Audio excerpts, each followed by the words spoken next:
இந்தியாவின் பொருளாதாரத்தை சீர்குலைக்கும் வகையில் பாகிஸ்தான் போன்ற நாடுகள் இந்தியாவில் கள்ள நோட்டுகளை புழக்கத்தில் விடுகின்றன. கடந்த சில மாதங்களாக தமிழகத்தில் சென்னை, கோவை போன்ற முக்கிய நகரங்களில் கள்ளநோட்டு புழக்கம் அதிகரித்துள்ளது. இதனை தடுக்க தமிழ்நாடு காவல்துறை தனிப்படைகள் அமைத்துள்ளது. இதுகுறித்த கூடுதல் தகவல்களை தருகிறார் எமது செய்தியாளர் தீபன்.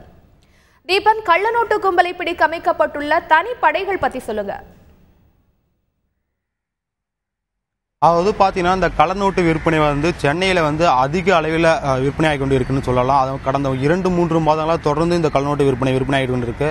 அது குறிப்பாக சொல்லணும் பார்த்தீங்கன்னா, ஏப்ரல் மாதம் கடைசி வாரத்தில் பாகிஸ்தான் உளவாளி ஜாகிர் ஹுசேனை கைது செய்யும் போது அவர் கள்ளநோட்டு வைத்திருந்தார் என்ற தகவல் வந்துள்ளது.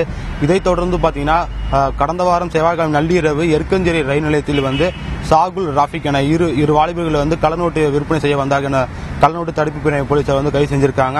அவர்களிடம் இருந்து 9 லட்ச ரூபாய் கள்ளநோட்டுகளும் ஒரு துப்பாக்கிகளும் பறிமுதல் செய்யப்பட்டுள்ளது. இதைத் தொடர்ந்து சாகுல் ராஃபிக் இருவரையும் கிண்டி உள்ள சிபிசிஐடி ஆபீஸில் வச்சு இரவு முழுவதும் மட்டும் இல்லாமல் இதுவரை விசாரணை நடத்தி கொண்டு வருகின்றனர். அவர்களை விசாரித்த போது அவர்கள் தெரிவித்தனர் என்னவென்றால், எங்களுக்கு கொல்கத்தாவில் கள்ளநோட்டு வருவதாகவும் அதை நாங்கள் தமிழகத்தில் விற்பனை செய்வதாகவும் தெரிவித்துள்ளனர். இதைத் தொடர்ந்து கள்ளநோட்டு தடுப்பு பிரிவு போலீசார் தெரிவித்துள்ள என்னவென்றால், சென்னையில் அதிக அளவு கள்ளநோட்டு விற்பனையாகுவதால் சென்னையில் இவற்றை யார் விற்பனை செய்கிறார், எத்தனை பேர் தமிழகத்தில் ஊடுருவியுள்ளனர், அது மட்டும் இல்லாமல் இவருக்கு எங்கிருந்து கள்ளநோட்டு வருகின்ற அனைத்து விவரங்களையும் ஆராய்வதற்காகவும் கள்ளநோட்டு தடுப்பு பிரிவினர் ஒரு தனிப்படை அமைத்துள்ளனர். அது மட்டும் இல்லாமல் சென்னையில் அதிக அளவு விற்பனை ஆகிக் கொண்டு இருந்தாலும் தமிழகத்தில் பல இடங்களில் இவர்கள் அந்த கள்ளநோட்டு விற்பனை அந்த கும்பல் ஊடுருவியுள்ளதாகவும் அவர்கள் தகவல் வந்துள்ளது. இதைத் தொடர்ந்து தமிழகம் முழுவதும் கள்ளநோட்டு தடுப்பு பிரிவினர் தனிப்படை அமைத்து தீவிர ரோந்து பணியிலும் அது மட்டும் இல்லாமல் வாகன சோதனையிலும் கண்காணிப்பிலும் ஈடுபட்டு வருகின்றனர்.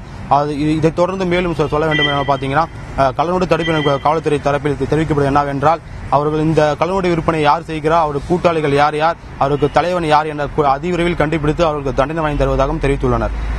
உங்கள் தகவல்களுக்கு நன்றி தீபன்.